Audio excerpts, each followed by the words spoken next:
Friday, the kids were invited to go to the White House Correspondents Dinner in Washington, D.C. That is awesome. Are they going? Yeah. Yeah. They were nervous because they didn't know how things would go with them so openly, publicly questioning administration. They had asked simple questions and all they wanted were simple answers. You know, they collaborated, they worked together, they overcame problems, they were polite. You know, they had people that were tired of talking to them, they were hanging up on them. They'd be like, okay, well, thank you for your time, and then they would get hung up on. So, you know, they were persistent, but they were always polite, always very respectful. And in addition to all that, they were writing this big story, and nobody knew what was going on. You know, their classroom teachers didn't know what was going on. Their fellow classmates didn't know what was going on. The other members of the newspaper staff didn't even know what was going on. So those 6 kids were completely isolated.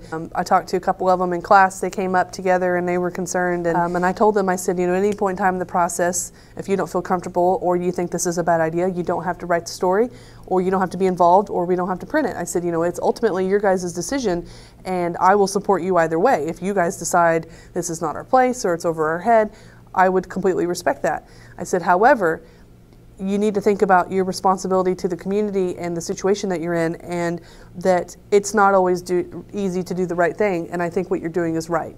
When we left the room that night, we were pretty excited, and I think there was a lot of nervous energy. I didn't get to read the story until they put it on the page to PDF it to send to the printer, so I think I was probably a little bit more excited than they were because they knew what was going on and I didn't. You know, Friday the story printed, Saturday the local paper printed a story and the headline was "Superintendent Refutes School Newspaper Claims." That definitely was worst case scenario. That was what we did not want to happen. Well, then about, you know, late afternoon we got an email asking us to attend a last minute faculty meeting, and then everybody was really concerned because, you know, we were going to continue down this path supporting her and backing her and saying like everything's okay, don't worry about it. Were we going to switch gears? We didn't really quite know what direction it was going, so I was nervous. I think everybody was pretty nervous. The kids were like, oh my gosh, a faculty meeting? You know, we are talking about your livelihood and supporting your family and things like that. And so, I mean, it wasn't like if we printed the story, I was going to be fired, but you know, that concern is always there for every faculty member, I think, is, you know, if you push the envelope too much, then you're going to create waves and nobody wants to be the wave maker. So at the faculty meeting, the superintendent said that he had been in contact with the newly hired principal and had requested her to provide some paperwork, some documentation such as official transcripts, and he said ultimately she was unable to produce those documents and had not been returning his phone calls or emails. That if she had not resigned by that evening, then the board would terminate her contract. I was very, very proud of them throughout the whole process for it, but that was a proud moment for sure because they were the catalyst for that change.